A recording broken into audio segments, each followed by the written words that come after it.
There have been a lot of controversy and so many issues around the oil and gas downstream sector, and it has been through a phase. If you have watched my previous video where I talked about Nigeria rejecting the new pump price by the federal government, now we are here to talk about the real deal. So welcome to my YouTube channel.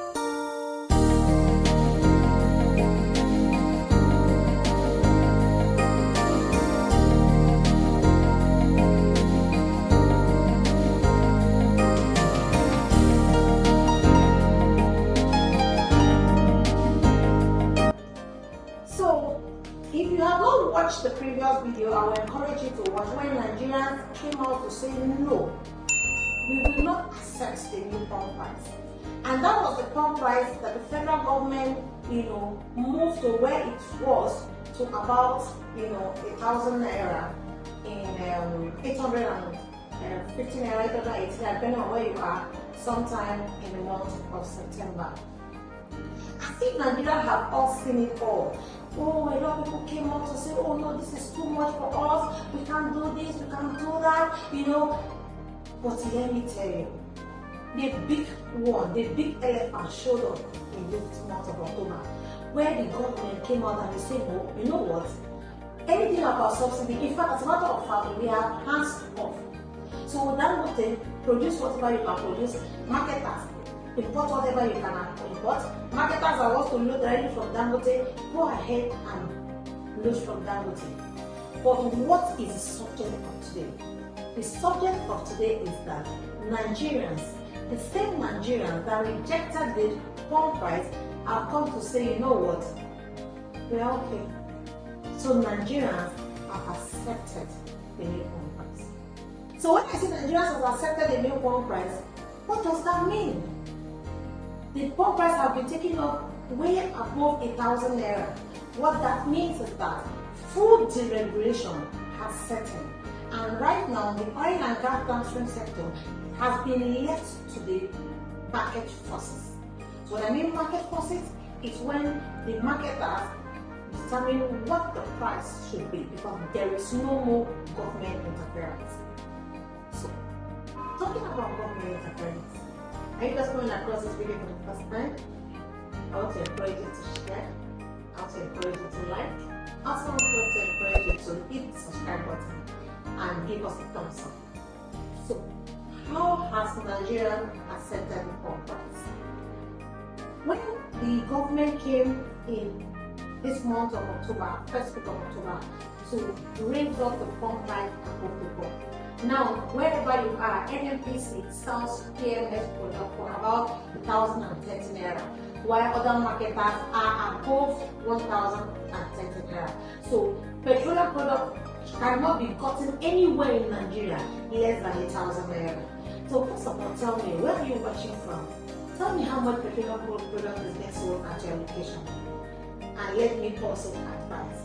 So the big elephant, or the big question we tend to answer today is that, will this pump price come down? Is there going to be a reduction in the pump price? A lot of people have come to warn the government. Oh, Labour has come out to say, no, we're not going to take it, we're not going to take it, we're not going to take it. But has that really changed anything? Oh, no, it hasn't.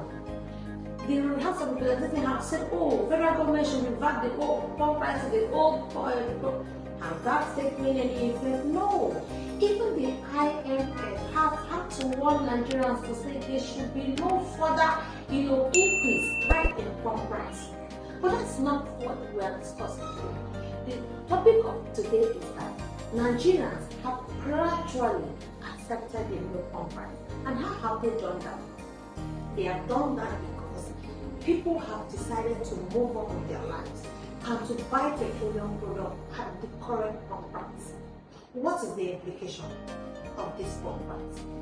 Now, before I answer that question, I would like you to take a look at what the industry gurus, what we call the industry experts, have talked about this pump price and the effects that it's currently having on the Nigerian economy. So just listen to what Engineer Dr. Gabriel has to say about the new pump price and the deregulation. Watch. That's definitely not correct. I think the most important thing that has happened recently is the full deregulation of the downstream oil and gas sector. For more than 20 years, we've been clamoring that the sector should be deregulated.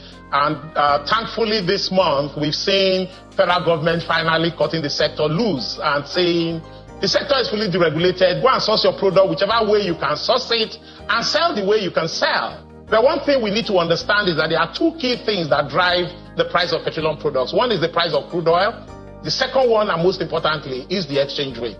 The price of crude oil largely has been stable in the last couple of years, maybe swinging from $60 a barrel to no more than $80 a barrel. But the biggest elephant in the room has been the exchange rate. Of course, we've seen the massive devaluation in the value of the naira. So I think that the relatively high price of petrol we see today is driven more by the exchange rate and the impact of that exchange rate on the price of petrol. I'm talking about exchange rates, at this point. We remember that announcement. Subsidy is gone and no more management of the FX, that's naira to the dollar. And I'm wondering, paint a picture for me now. Subsidy gone, but we continue pegging the dollar, the naira, to about maybe 400 to the dollar. Would that have changed anything? First, I must commend Mr. President. When he came in, the will was there, the goodwill was there, and he did the right thing by saying subsidy was gone. But of course,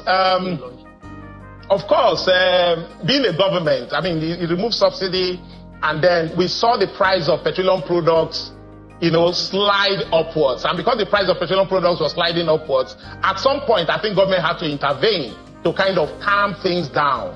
And NNPC went back to fixing the price of petroleum products. But in the month of October, we saw government now saying, you know what, we're not going to allow that anymore.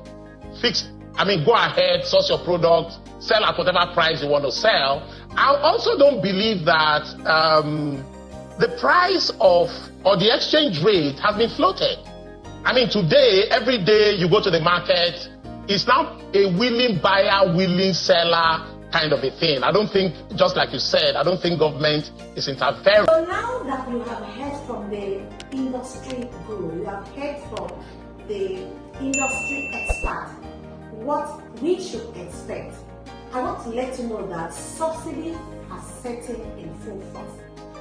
What's the way out? The big elephant, like Dr. Gabriel said, is forex.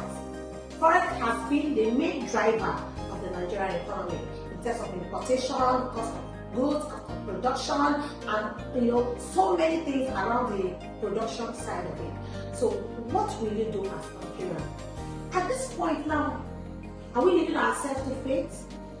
Are we leaving ourselves to what it is right now? Will this pump price actually come down? Will it remain where it is? Well, for me, what I would say is that let's keep our finger across. As long as the market forces determine what happens in the market, in the long run, when the industry is well stabilized, a lot of things will change. It may not just be today, so I don't expect you to expect that change today. That change that we are all looking for may not just come up today, but it will definitely come. So this is to encourage you to keep your eyes on this channel as we discuss energy.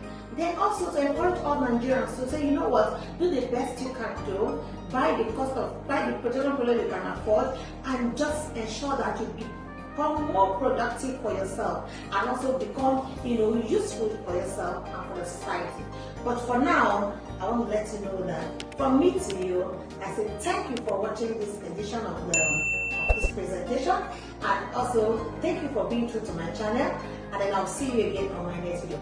Just be sure that as it unfolds within the energy space, this channel will bring you raw content. Thank you. Bye.